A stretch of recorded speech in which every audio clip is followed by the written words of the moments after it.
Yo, it was good job, boys. Told y'all I had y'all with the part SASQUATCH. Not gonna lie, this laptop is shitty, but it is the only thing that allows me to put out content for real. I would do this on my phone, but I doubt I fucking can. I doubt I fucking can. Well, I'm gonna do my research on that, but I doubt it. If you ever notice, I just cut off, because again, I'm on a shitty laptop, so bear with me. We're at 22:33.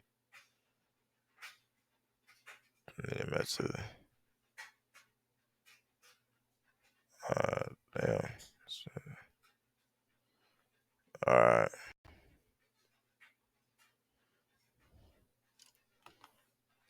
Camera, and he begins recording immediately. We're treated to some straight up comedic level acting from Kyle. High as a kite running around in costume. Josh makes mention of GTFOing, but is Bro, you know something crazy, bro? I doubt that even if I put it in 480, it's still gonna be it's gonna be shitty, and I'm pretty sure it's still gonna lag too. clearly worried and fixated on the gun. Red reassures him it's all fine. Josh starts It's gonna fuck around and do it solely for the quality and the so yeah, solely for the quality and smoothness of this, so it runs decent at least. shaking like a little bit just as Foot starts charging at them. Josh immediately picks up Red's rifle and pops the creature right in the chest before Red tackles him to the ground. You dumbass. Aside from the fact that your encounter last night was And again, bro, you can't really blame Josh, because what the fuck? You literally made him believe that this shit was real. You also He also has a video. You also have a video of Bigfoot.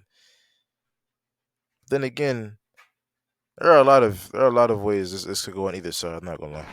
real, and that you would 100% still have some credibility left with the current state of things if you just let Josh leave. Why would you think instructing Kyle to get this close was a good idea? At the very least, you could secure the rifle under the guise of protecting Josh, since you are the expert Bigfoot hunter after all, to prevent this from happening. You literally created a scenario wherein you had a man fearing for his life, already showing you just inches away from your face that his body is going into fight or flight here, and you don't secure the one instrument you know his instincts will scream at him to reach for to protect himself. This is such a stupid accident, but I have to say, I blame Red and Kyle for this above anything else. They ultimately let their ego get so hurt, they decided to pull an extremely dangerous stunt, which has now gotten one guy almost certainly killed.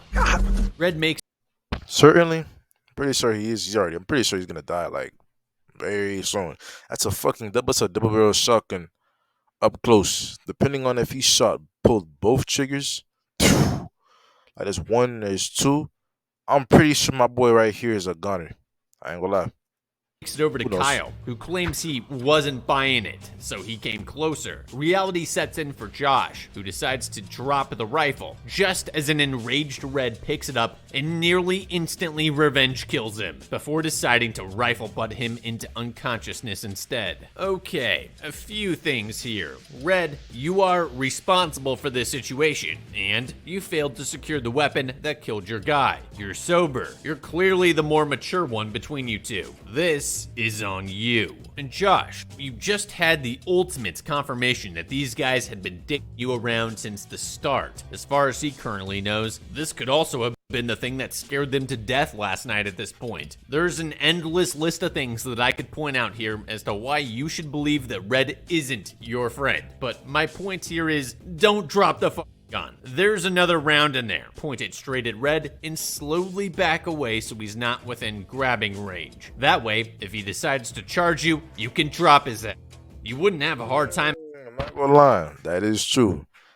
Okay, listen, we are not advocating nor are we looking to kill Red, but look at the size difference, bro. The fuck do you think I'm gonna do? Fight him one on one, fist hand to hand? Buddy's instant, bro. Buddy's picking me up on my head, slamming me, and cursed off me 37 times. I'm grabbing the gun. Fuck around with your ass. I'm playing with you. I'm grabbing the Gatoroni. Come on, man.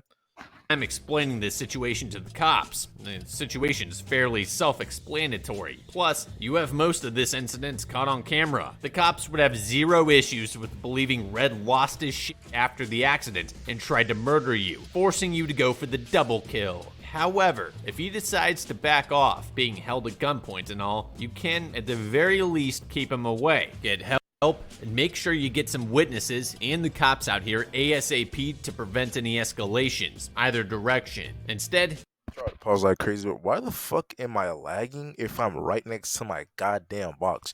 I understand there are boxes like there are next to me and shit, but bro, I'll literally go into the in another room of fucking another thick room of like wall between this and the router. Like how the hell is my shit so slow, bro? And I can't get a goddamn what's that shit called? I can't get a goddamn um um Ethernet cable because bro, too much talking questions. This shit's not. Josh gets knocked the fuck out and dragged into the Bigfoot trap. Red gets back over to Kyle and tries to help him, leaving Josh behind. He gets Kyle up from the ground and starts walking him over to the car, presumably to drive him over to a hospital. At this point, Kyle is still conscious. Kyle? Kyle? Moments later, Kyle loses consciousness in the front seat of the car. Red pulls him out, puts him on the grass, and tries to resuscitate him to no avail. Red. I highly doubt that he's gonna be alive. He got shot in the chest at at 2-3 inches. He got shot two I was gonna say meters, my dumbass. He got shot essentially point blank at the chest, 4 to 5 inches away from him. You're no one surviving that, bro. I'm sorry, bro. Everything here is mush. Red, you're a hunter, familiar with firearms and survival in the wild. Presumably, that means you know what to do in case of a gunshot wound such as this, right? So why didn't you do literally anything you're supposed to do? We see that Kyle takes a round to the chest. The costume doesn't exactly make it easy to determine exactly where the bullet hit, but it looks like it hit below his heart on the right side of his chest. Assuming this is not a sucking chest wound, meaning air is getting into the wound, risking a collapsed lung, this means Kyle here has a shot at making it if we immediately put pressure on the wound, even using our knees if necessary, and pack the wound with bandages to stop the bleeding. If this is a sucking chest wound, Red can use a piece of plastic to seal the wound, preventing air from making it in, to help prevent a collapsed lung. In both cases, in spite of the fact that Josh caused this, Red should get his shit together, instruct Josh to get help using his cell, or even driving for help, while Red administers aid to Kyle. That was honestly Kyle's best shot, but instead, Red just got Kyle up from the ground with his wound still open and gushing blood, walked him to the car, and sat him down like a dumbass. I genuinely think this death may have been preventable if they acted fast enough. Whoa, take it easy. Red returns to the cage and debates putting down Josh. Yeah, it's not like you orchestrated this whole thing and accelerated Kyle's death with your gross negligence or anything. But hey, blame Josh. Josh begs for his life, and Red clearly's not convinced, but he can't quite bring himself to kill Josh either. Kill the SSRF, which is my only source of income. You'll get away with the murder of my only friend on the grounds of self-defense. I'll get thrown in jail for kidnapping. Yeah, that is all true though. Red ain't dumb, and he knows Josh will tell the authorities what happened if he ever makes it out of here. But Red, this was your doing after all. That's kind of what you get for doing stupid shit. Red basically questions if he can trust Josh and mentions that he's already in legal trouble for the Hector thing. As is. This seems to confirm the earlier beating of our contractor was indeed the work of Red and Kyle, which now just makes me hate these guys even more. What's crazy? Okay, so the both of them are murderers. And buddy here got killed in self-defense. Either way, you both should have died, but you just killed a random man for no fucking reason, all because he was making fun of you. Okay, I understand it's not okay to make fun of people, but you just murdered someone for making fun of just making, like I was just saying, making fun of you, bro. At the end of the day, it wasn't no self-defense, none of that shit. A murder is still a murder. You both deserve to die. No cap, no kizzy. But yeah, man. That's what prison and jail is for. But dog, the fact that he was out here with two murderers is crazy, bro.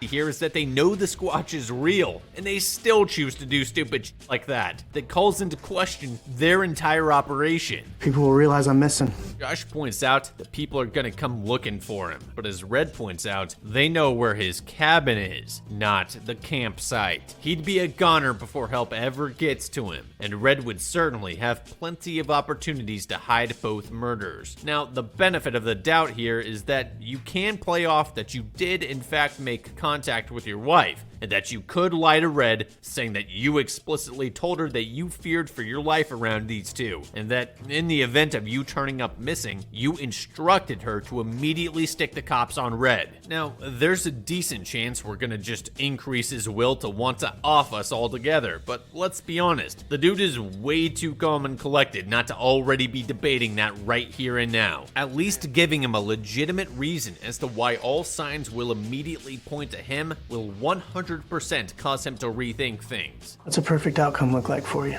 Out of nowhere, Josh puts his brain into Charles Xavier mode and recognizes this situation for what it ultimately is, a negotiation. That is because what Josh here is doing is actually part of a sales strategy designed to sell around current state versus ideal outcomes. There's several variations of this, like Apple's start with why marketing techniques, but generally speaking, the approach involves figuring out what the ideal situation to fix the current predicament is. In an ideal world where nothing's wrong and everything's Yo, bro, that looks so fucked up. Like,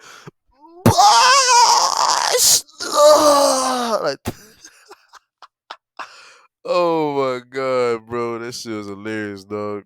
possible without limitations, and working backwards from there to adapt this set of circumstances to our reality and find common ground. The key purpose and power of this method is that you can maintain control of the conversation and rely on not your persuasion skills, but rather the conversation partner's own logic to be used against him, guiding him to his own conclusion. Similar tactics are used in hostage negotiation situations as well. In this case, what I do here is lead the conversation back to what I mentioned before. Make it clear that if anything happens to us, all fingers are automatically going to point at Red. Work backwards from his ideal outcome, which was basically to get publicity out of this, and agree to some kind of deal where the murders covered up entirely in exchange for Josh's freedom. Plus, a super nice pro-Squatch reporting of Red's business, which gets him that bag. You can always fuck him over when you're safe and sound. If Red genuinely believes that he's never in 1,000 years going to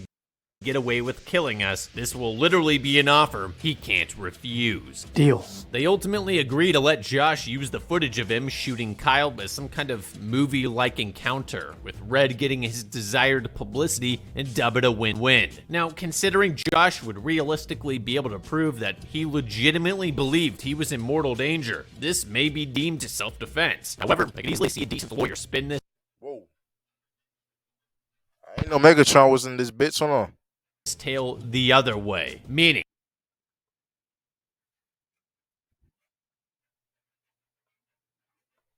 I also kind of think this is a win-win. Legal nerds, I'm open to hearing from someone with experience on this topic. Red takes out the single camera that captured him getting trapped, and they agree that Red will bring Josh his backpack and will do all the video editing right in front of him, so he can't go back on his word later. He leaves the shotgun in the dirt, just out of reach of Josh. The instant Red leaves, Josh goes for the shotgun. Only problem is, he can't quite reach it. He doesn't manage to get to the gun in time. Now, what if he just like pulled up and broke his arm right there? But you know how many times I've seen people like get close to something and then VAM! They get finado right there, bro. They don't die, but they just get like something of them gets Destroyed right there. Hand, fingers. He's whatever. lucky Red wasn't actually looking during that walk back towards him. Red tells Josh he deleted any copies of the footage of Kyle getting shot, with the only copy being in the flash drive we see him carrying around his neck. The plan is that once Josh finishes what he needs to do, they move the video over to the flash drive and destroy the computer, so there's no way that this can get used against Red. Thorough. I like it. If only you'd have shown even close to this level of dedication to your work, Kyle might have actually lived. Red goes to bury Kyle while Josh secretly records a video of himself on his phone explaining his side of the story, including what happened and that he's currently being held hostage. Understandable, but that's not really gonna count as evidence. Unless maybe you can send that video to your wife, provided you can grab a signal in the top corner of the cage, or otherwise call for help. Recording this video is a waste of precious time. Who'd have thought that squatching would have killed you before dealing did? Honestly, anyone who's seen you work, dude, you guys suck at this. Red says a heartfelt goodbye to Kyle. It's clear that they were close, and that this is a hard loss for him to process, since they were childhood friends.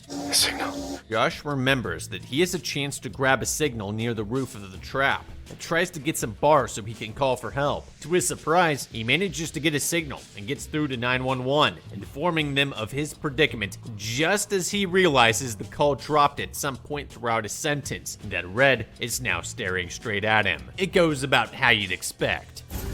Yeah, you're cooked, bro. Yeah, bro. Listen, when it's one of those scenes, brother, you're cooked. Everything in which it's over. Finado. Finished. Say hi to God. Like, I'm not gonna lie to you, bro. Something gets cut off when you have the chance to save yourself. Villain's then looking right there at you. Like, man, it's over, bro. There's no signal. Josh, literally all you had to do is not turn your back to the opening of the cage and pay some attention. You could literally wait for him to leave one of the next dozen times and try again. Too late now, though, as Red smashes the phone into pieces. This also understandably causes Red to reconsider the whole deal we've got going on here. Let's change it. Do you think he's honestly gonna keep his fucking part of the deal, bro? Come on, man. Be real, bro. This thing's done it. It's pretty clear Red isn't dumb, that he knows Josh is lying. He tells him to finish editing the video, and then he'll decide on his fate later. Hallelujah. The cops actually got the transmission from our call and sent someone out. Now, it's just one single officer, which sucks. He's also cooked. But that may be all we need. He tells dispatch he's going in, but he's also dealing with signal issues. What I saw that night was unexplainable. Meanwhile, Josh has finished the video, which looks to be a proper, respectable piece. Red tells Josh that he's been doing this his whole life, but the first time he fakes something, it goes all wrong. Yeah, that's what I'm saying, dude. If you had so much evidence this was real, why risk anything at all? It's clear that Red doesn't trust Josh for shit, that he feels incredibly desperate and isolated now. He equates letting Josh go to losing the last piece of his life's work and remnants of his family, which bodes really, really badly for us.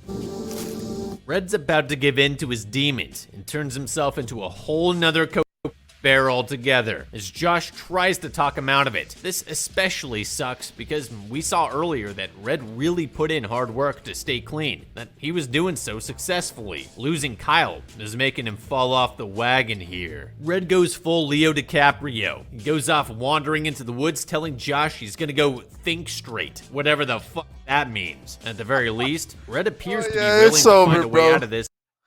We're dealing with a literal. I mean, he's a pretty big guy, so okay, so like this big dude off of coke in the woods with a shotgun. Yeah, I don't know, man. Odds are not in your favor, my boy. I ain't gonna lie to you. This for us both, which is something that we can use to our advantage. Just as Red's walking on sunshine through the woods, he notices the cop that was sent out to investigate Josh's distress call. He decides he's gonna go for the speech check and delivers a performance so convincing it's cleaner than the Colombian gold currently jacking up his heart rate. You gotta help me, man. He's after me. He tells the cop he's Josh, and that they need to GTFO because Kyle, the guy that kept them hostage, is on his way with a gun. Dang. You did Kyle dirty, Red. It's okay though, that's what he would have wanted. Now, he took a major chance here because of 3 very obvious reasons. 1, Josh is, as you know, famous, meaning people know his face. It's unlikely a rural countryside cop is gonna be into it, but you're taking a bit of a gamble here. 2, due to the fact that you do not know what Josh did or did not say when he made contact with the police. How can you be so sure that this cop didn't check out Josh's backstory? Therefore, finding pictures of his face, as well as checking out the backstory of the person running the establishment Josh is visiting, aka you, Red, you dumb motherfucker.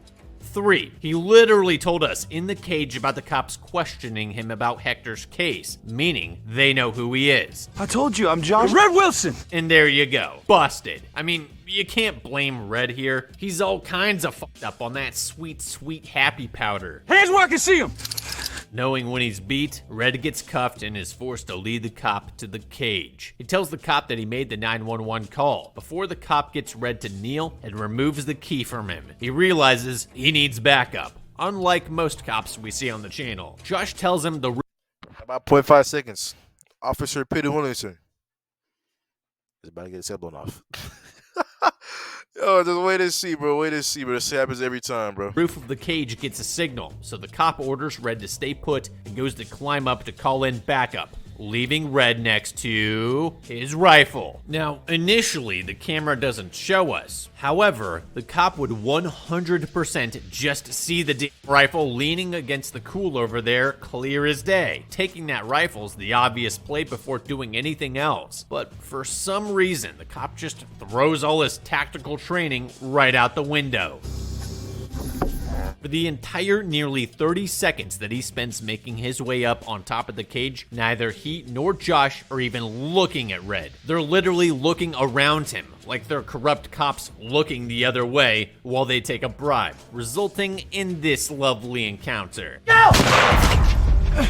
The cop takes a round to the knee and falls off the cage. He's quick to draw, but pretty much gives up after shooting Red in the shoulder with a single round, landing him on the receiving end of a brutal beatdown. That's what you get for poor accuracy. Josh manages to grab the keys to the cage before Red figures out where they went. As he tries to wake up the cop he just viciously beat down, he comes to the realization that he's dead. Dude, you just kicked his face in, and I was gonna say, how the fuck did he die to a leg shot? It doesn't. You know how long it takes to die to a leg shot?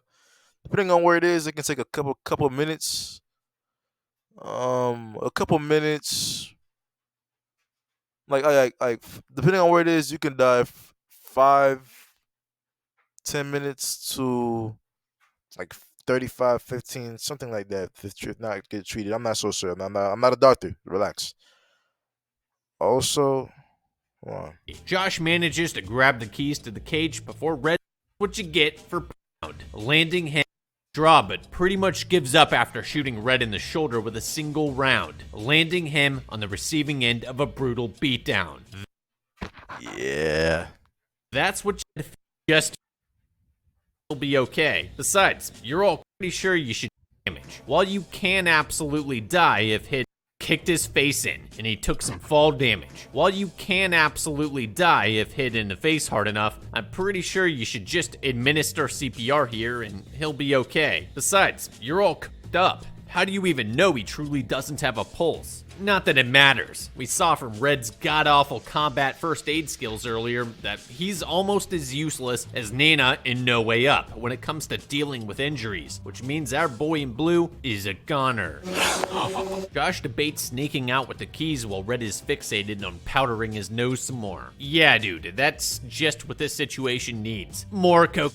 I'm sure that'll make this manslaughter, first-degree murder combo work out better for you. Don't you know? If you get convicted now, you get a 2-for-1 deal. 2 life sentences for the price of 1.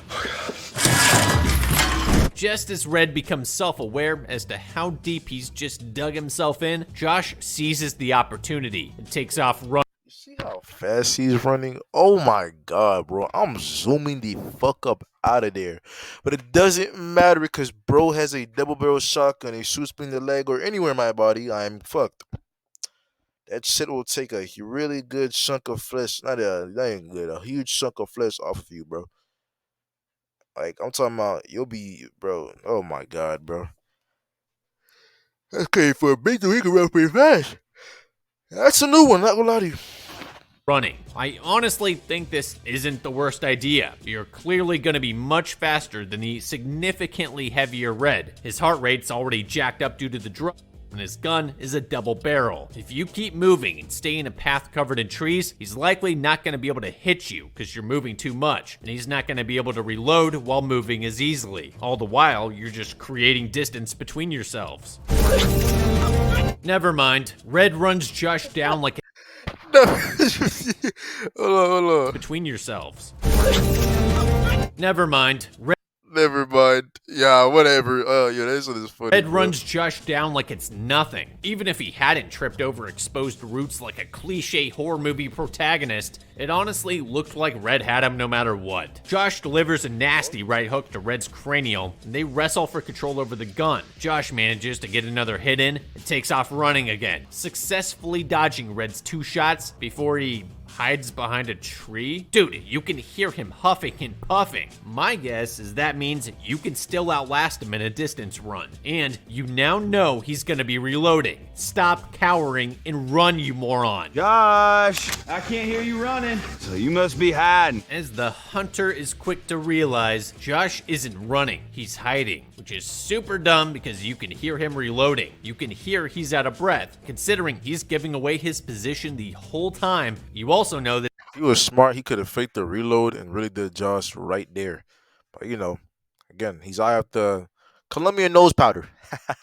he's slowly walking over to you like a goddamn movie villain. You can create so much distance between you and Red right here, right now. Red tries to negotiate with Josh again, claiming he's got his leverage back if they get blood on their hands together by disposing of the cop together, and that they can come to an arrangement. Now, this is obviously a trap, and even Josh ain't that dumb. He takes off sprinting again, just as Red misses yet another shot. Josh bolts downhill to their campsite while Red misses 3 more shots, meaning he's down to his last round, even though Josh doesn't know that. As Josh is huffing, I'm sorry, but I know that shit hurt like a fucking bitch, bro. Oh my god. A double barrel shotgun to the fucking hand, bro. I'm not sure what kind of rounds those are. I'm not really a gun dude, but a shot to the hand is fucking last painful, man. round, even though Josh doesn't know that. As Josh is huffing and puffing behind a tree, the final round manages to hit his hand, causing him to immediately drop into the fetal position and cry at the loss of his field waifu. I know it hurts, dude, but run. It's just your hand. It's not your legs.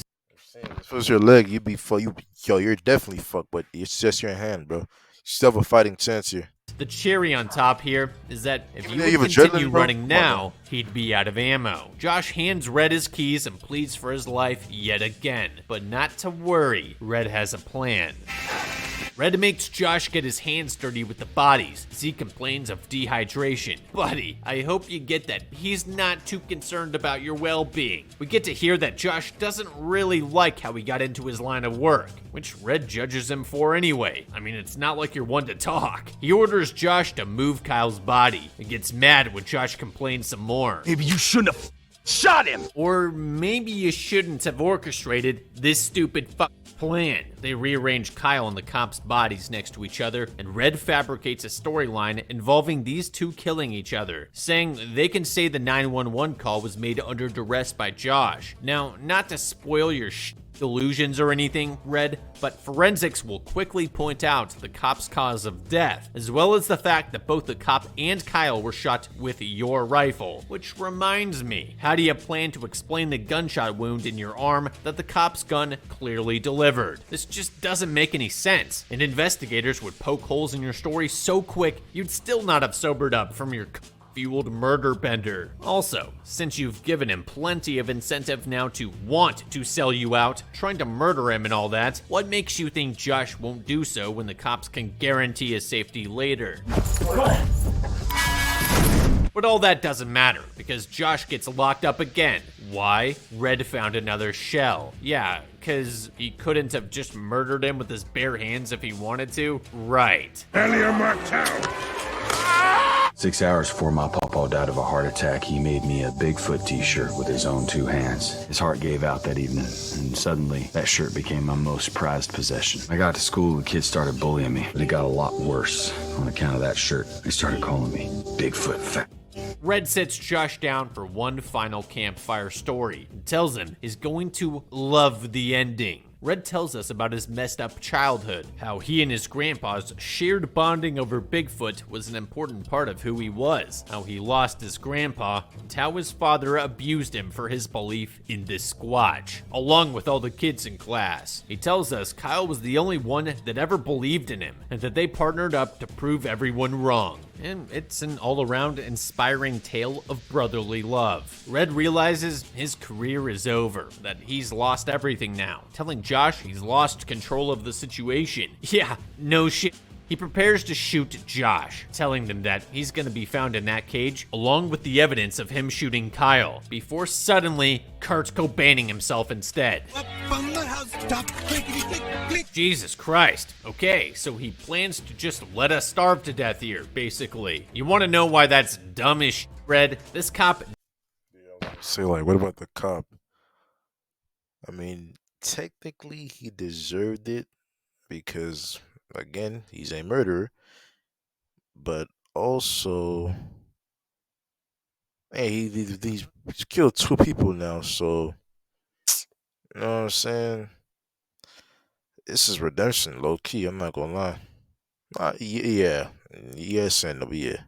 didn't check in for a while, meaning someone's gonna be here before nightfall to check on him because that's just procedure. That means Josh is already saved if he can just keep his shit together until rescue arrives. Red clearly wasn't using his brain here. Josh can't believe what he just saw and panics, but like, why dude? You won. I know it's traumatic and all, but you literally just have to sit tight and wait for help. He just saved you. If not the cops' backup, your wife also should start freaking out when you don't come home tomorrow. Remember? Somebody! Josh screams for help, which wouldn't be a bad idea periodically, since, like I said, backup will eventually arrive for our fallen officer, or via our wife. Digging under the side of the trap isn't a bad thing to try either. It definitely looks like he was making decent progress there. He loses faith quickly here and is immediately discouraged, most likely due to how severely dehydrated he is. Earlier in the movie, we hear that when he ran out of water in his tent before encountering the actual Squatch, this was the last time he's had water. That means he's now on about 24 hours of dehydration. In general, at most, humans can last about 3 days without water. In Josh's case, I'd say it's more like 1.5 to 2, because of how hard Red had him on the run and working with the bodies. He's probably got decent odds due to the fact that he can adjust his position for shade inside the trap, keeping him cool. I get it, Josh. It feels hopeless, but like I said,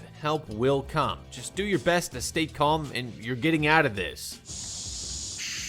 Now dark, Josh struggling with dehydration. He notices Red's bottle not too far from him, and MacGyver's a hook on a rope to try and latch it onto the lid of the bottle to pull it towards himself. If he's got the energy for it, and the piece of string is long enough, which isn't shown that well here, I'd say a lasso might work better. Bottle's standing upright, so if you aim it right, you can then wrap the string around the bottle instead. Realistically though, still super unlikely to work out, but like I said, realistically, help would also have arrived by now. Red? That's probably not Red. Oh shit. It's Bigfoot, and he's out for the beers in the cooler. Okay, decision time. Hide in the corner so he doesn't see you. YOLO, speech check and try to see if he'll free you. Or ask the creature if it's the guy you murdered earlier. What would you pick here? And Josh picks option C. Kyle? And he immediately regrets his momentary lapse in IQ. Fortunately, our furry friend here isn't all that interested in him and walks away after getting his loot. Kyle picks up a rock and remembers Red telling him about the pattern in which Squatches will Drink some beer. tap rocks Okay. onto trees to communicate with each other. It works to attract the Squatch's attention, but like I said, help is 100% coming for you. What do you stand to gain by doing this? Has it, especially after this awful experience, still not occurred to you that some people aren't interested in doing you good? Squatch walks over to investigate and pretty much rips the door off the trap like it's nothing. Josh is frozen in fear as the Squatch walks in to inspect his new timeshare in the woods. Deciding this is the perfect opportunity, Josh makes a run for it, briefly fighting off the Squatch with the rock from earlier before Let's be real, bro. I don't know how much this thing weighs, but if it's able to rip or bend and rip open, I'm guessing a metal or titanium door with its bare hands, like it's split or something, or something like nah, something even stronger, bro. Nothing, and I mean, unless you have even with a gun, nothing that you throw at this thing is going to affect it, bro. bolting into the woods. I still don't get what the point of this truly was. You could have let this thing walk away, and now you're running from it. Sure, you freed yourself from the cage, but for the millionth time, help would arrive, since the cop would go missing, and we know that due to our very own 911 call, his last known position would lead straight back to us. You're running from a cryptid in the middle of the woods in pitch black dark is nothing more than a consequence of your own creation.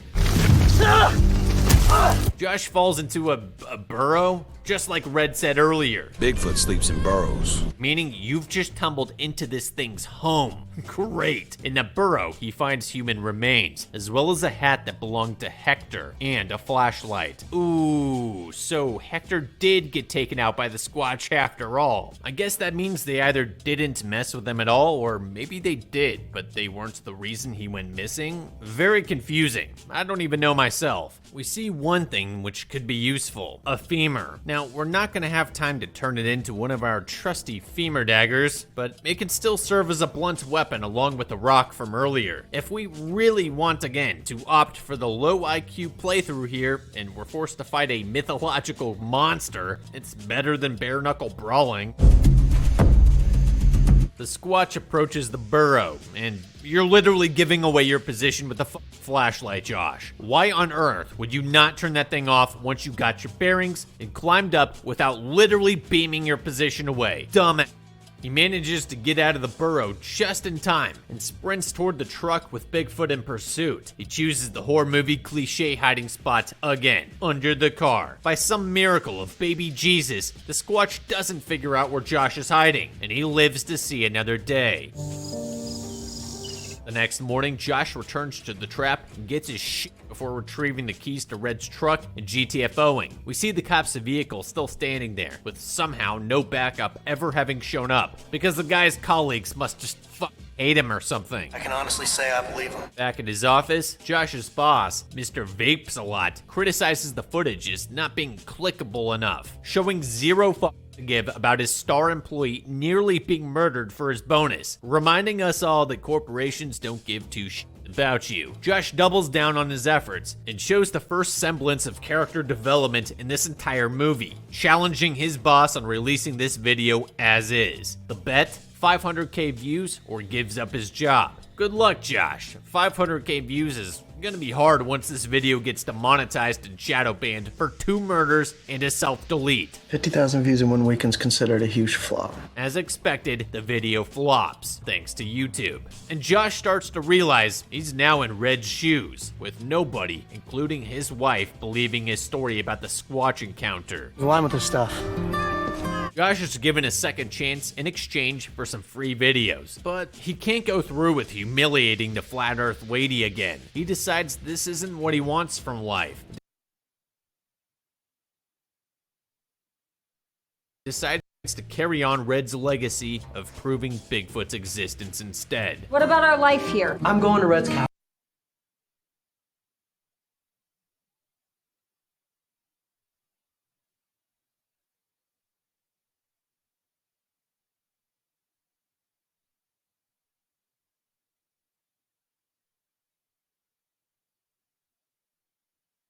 him. He tells his wife he basically feels responsible for the whole ordeal in the woods and wants to do right by Red and Kyle.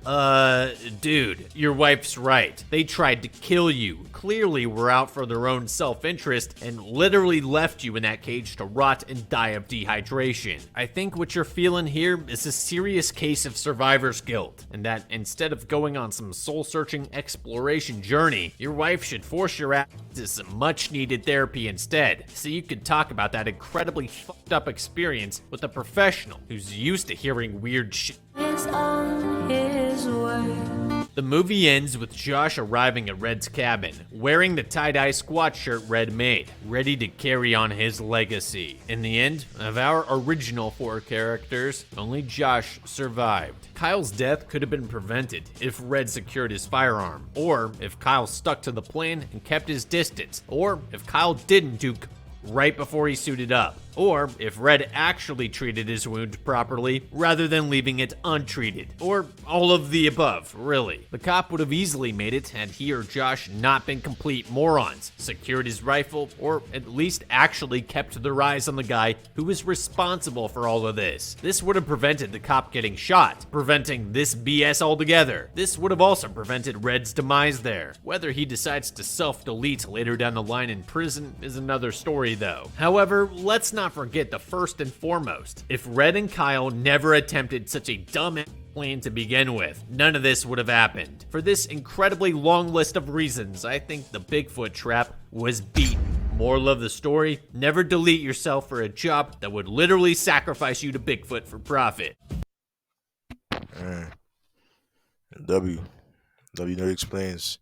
W Josh the character development, by the way. A lot of people don't really like, you know. Yeah, but W, man.